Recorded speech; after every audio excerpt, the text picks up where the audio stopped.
इससे पहले के वीडियो में हमने सीखा था कि किस तरह लेआउट में हम स्प्लिट वगैरह यूज करते हैं, स्प्लिट सेल, स्प्लिट टेबल कैसे यूज किया जाता है, मर्ज कैसे यूज किया जाता है, राइट लेफ्ट, ये सारी चीज़ें हमने सीखी थी। नहीं, आज हमें सीखना है ऑटो फिट कंटेंट, हमें सीखना है हाइट विड्थ, इन सब चीज़ों को मैं एक बार समझाता हूँ।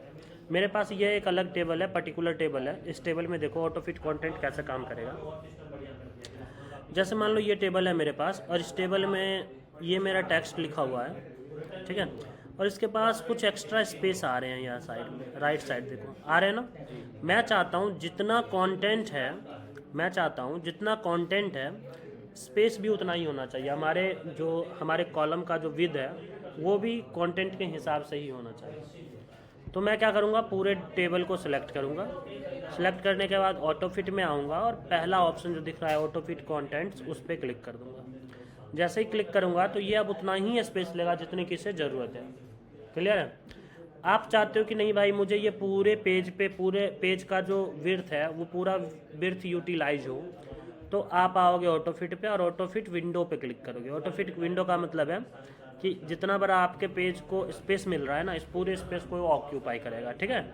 तो सबको वो अपने हिसाब से स्पेस देके और फिर ऑक्यूपाई करेगा। उसके बाद फिक्स कॉलम विथ, सारे कॉलम के विथ जो होंगे वो फिक्स रहेंगे, बट ऐसा यहाँ पे होगा नहीं, क्योंकि यहाँ पे हर एक कॉलम में अलग अलग डेटा रखा हुआ है, ठीक है। चलो बहुत अच्छी बात है, यहाँ तक तो समझ में आ गया। अब अगर आपको हाइट बढ़ाना है तो आप यहाँ से बढ़ा सकते हो। यह है ना हाइट का ऑप्शन, तो कॉलम का हाइट, रो का हाइट बढ़ सकता है, कॉलम का विड्थ भी बढ़ सकता है। किसी पर्टिकुलर कॉलम का विड्थ को आप बढ़ाना चाहते हो, आप इजीली बढ़ा सकते हो, ठीक है। अब देखो मेरे पास एक ऐसा कॉलम आ गया है, एक ऐसा रो और एक मतलब कुल मिला के एक ऐसा सेल आ गया है जिसके पास काफ़ी स्पेस है और काफ़ी विड्थ भी है, काफ़ी हाइट भी है ना। मैं चाहता हूँ कि इसके पास जो एक्स्ट्रा स्पेस है ना, ये बराबर बराबर सबको बांट दे। जैसे 5 नंबर रो के पास बहुत ज़्यादा स्पेस है, तो अपना स्पेस 6, 7, 8, 9, 10 के साथ काउंट्री कर ले, बराबर बराबर दे दो। जैसे कोई एक डब्बा बिस्किट है और आपको 5 लोगों में बांटना है, बराबर बराबर बांट दो, डिवाइड बाई। नहीं, तो आप इसको सेलेक्ट करोगे, डिस्ट्रीब्यूट रो, डिस्ट्रीब्यूट रो पे क्लिक करोगे तो इसके पास जितना भी स्पेस था ना, इसने बराबर बराबर सब में बांट दिया। और डिस्ट्रीब्यूट कॉलम करेंगे तो जितना इसके पास कॉलम विड्थ है वो भी बराबर बराबर सब में बांट देगा। कोई प्रॉब्लम? बहुत अच्छी बात है। अभी अगर मैं इस टेक्स्ट को देखूं, इस 5 को, तो ये 5 अभी लेफ्ट से टॉप में है, आप चाहो तो इसे लेफ्ट से सेंटर और लेफ्ट से बॉटम भी कर सकते हो। वही काम आप यहाँ से मिडिल से भी कर सकते हो, वही काम आप राइट से भी कर सकते हो। नहीं, अगर आप सेंटर टू सेंटर कर दोगे तो ये वैसे भी सेंटर में आ जाएगा। पूरे डेटा को सेलेक्ट करो और यहाँ से सेंटर कर दो तो ये सेंटर में आ जाएगा। कोई प्रॉब्लम नहीं। आप टेक्स्ट को रोटेट भी कर सकते हो। जैसे रोटेट पे टेक्स्ट डायरेक्शन पे क्लिक करोगे तो देखो इसका टेक्स्ट का डायरेक्शन मूव हो जाएगा। कोई प्रॉब्लम हो रहा है ना? चलो ये भी बहुत अच्छी चीज़ है। कभी यूज करना हो, जैसे मान लो विद आपके पास कम है, तो आप इसे ऐसे वर्टिकली अलाइन कर सकते हो टेक्स्ट को, ठीक है। उसके बाद है सेल मार्जिन को समझाने के लिए मुझे तो पहले सेल के हाइट को कम करना होगा, बिल्कुल कम। अब आप एक चीज़ गौर करो, ये जो टेक्स्ट मेरे पास लिखा हुआ है और ये जो मेरे पास बॉर्डर्स हैं, टेक्स्ट और बॉर्डर के बीच में कोई एक्स्ट्रा गैप नहीं है। कोई एक्स्ट्रा गैप है? नहीं है। टॉप बॉटम में तो नहीं है, लेफ्ट राइट में थोड़ा सा दिख भी रहा है, ठीक है। तो मैं जैसे ही सेल मार्जिन पे क्लिक करूंगा तो देखो लेफ्ट राइट में तो थोड़ा थोड़ा है, 0.19 सेंटीमीटर का तो स्पेस है, लेकिन टॉप बॉटम में कोई स्पेस नहीं है ना। मैं बढ़ा रहा हूँ,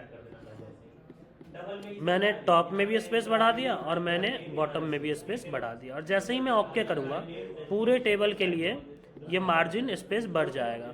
मार्जिन मतलब ये टेक्स्ट और ये बॉर्डर, इन दोनों के बीच का गैप देखो बढ़ गया ना अब पूरे टेबल में। तो दिस इज मार्जिन। बात समझ में आई? आगे बढ़ता हूँ। सेल मार्जिन के बाद यहाँ पे एक शॉर्ट का ऑप्शन है। ये हमने मार्कशीट बनाते समय, जब हम मार्कशीट बना रहे थे उस समय हमने एक रैंक करके निकाला था, याद है? रैंक, वहाँ पे हम इस शॉर्ट को यूज किए थे। किस तरह यूज किए थे थोड़ा सा मैं ब्रीफली बताता हूँ। हमने डेटा सेलेक्ट किया था, नहीं, यहाँ से क्लिक किया था शॉर्ट पे क्लिक करना। पहले तो आपको ये ऊपर वाला लाइन जो है इसको डिलीट करना पड़ेगा, तो मैं यहाँ डिलीट में आकर डिलीट रो कर दे रहा हूँ, रो हमारा डिलीट हो जाएगा। ये भी चलो कोई नहीं। तो ये टेबल तो ख़राब हो चुका है पूरा, मैं इस टेबल पे नहीं निकालूंगा, ठीक है। एक फ्रेश टेबल बना के अभी आपको समझाता हूँ, ठीक है। और बाकी मैं इसको फ्रेश टेबल ही बना देता हूँ पहले, ठीक। अब मेरे पास एक फ्रेश और नया टेबल है, मैं क्या करता हूँ, इस पूरे डेटा को सिलेक्ट करता हूँ, ठीक है। पूरे डेटा को सिलेक्ट करने के बाद हम आ जाएंगे लेआउट पे, लेआउट में सॉर्ट दिखेगा, सॉर्ट में आएंगे, यहाँ आपको कॉलम करके कुछ लिखा हुआ दिख रहा है, ठीक है। तो जब कभी ये कॉलम लिखा हुआ दिखे ना, तो यहाँ नीचे एक ऑप्शन दिखना, लिखा हुआ है header row, my list has header row, मेरे लिस्ट के पास हिडर रो है ना, तो मैं करूँगा हिडर रो है। जैसे ही हम हिडर रो सेलेक्ट करेंगे तो हिडर रो में जो भी नाम है सब यहाँ आ जाएगा। मैं यहाँ से सेलेक्ट करूँगा, क्या सेलेक्ट करूँगा, परसेंटेज, और मैं परसेंटेज के मुताबिक, गौर से समझना, मैं परसेंटेज के मुताबिक डिसेंडिंग ऑर्डर में कर रहा हूँ। डिसेंडिंग ऑर्डर का मतलब हो गया कि जिसका मार्क्स सबसे ज़्यादा होगा वो टॉप में आएगा, ऐसे ही धीरे धीरे नीचे चला जाएगा, ठीक है। जैसे ही ओके करोगे तो सबसे ज़्यादा मार्क्स सिमरन का है 90%, ठीक है। तो जो सबसे ज़्यादा मार्क्स लाने वाला है वो 1 पे आएगा, फिर वो 2 पे आएगा, फिर 3 पे आएगा, फिर ये 4 पे आ जाएगा, और ये 5 पे आ जाएगा, एंड लास्ट वाला 6 पे आ जाएगा। लेकिन हम रिजल्ट जब भी देंगे तो रोल नंबर के हिसाब मुताबिक से देंगे। तो हम क्या करेंगे, पूरे डेटा को सिलेक्ट करेंगे और इसे फिर से फिल्टर आउट करेंगे, हिडर रो में टिक करेंगे, यहाँ से अब रोल नंबर सेलेक्ट करेंगे, क्या, रोल नंबर, और इसे असेंडिंग ऑर्डर में रखेंगे। रोल नंबर हमेशा असेंडिंग ऑर्डर में होना चाहिए। जैसे ही ओके करेंगे तो roll number 1 6, roll number 2 3, roll number 3 4, roll number 4 1, roll number 5 5, roll number 6 rank. कोई प्रॉब्लम? ये भी एक चीज़ आपने सीख लिया। आगे बढ़ते हैं। अब है रिपीट हिडर रो। रिपीट हिडर रो क्या होता है, पूरा डेटा सेलेक्ट करेंगे, सेलेक्ट करने के बाद डिज़ाइन में आ जाऊँ और मैं कोई डिज़ाइन अप्लाई कर देता हूँ। जैसे मान लो मुझे ये डिज़ाइन पसंद आ गया, मैंने अप्लाई कर दिया।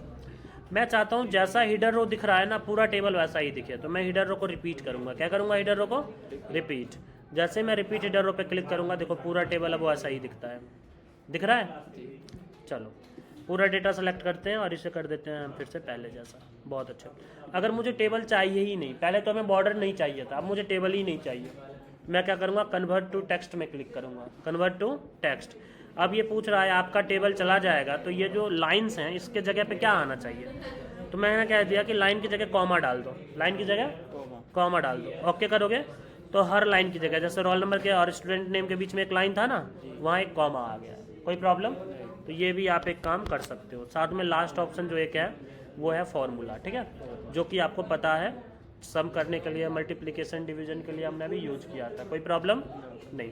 इस तरह से हमारा टेबल का सारा काम खत्म हुआ। एक प्रोजेक्ट है जो हम बनाएंगे, ठीक है।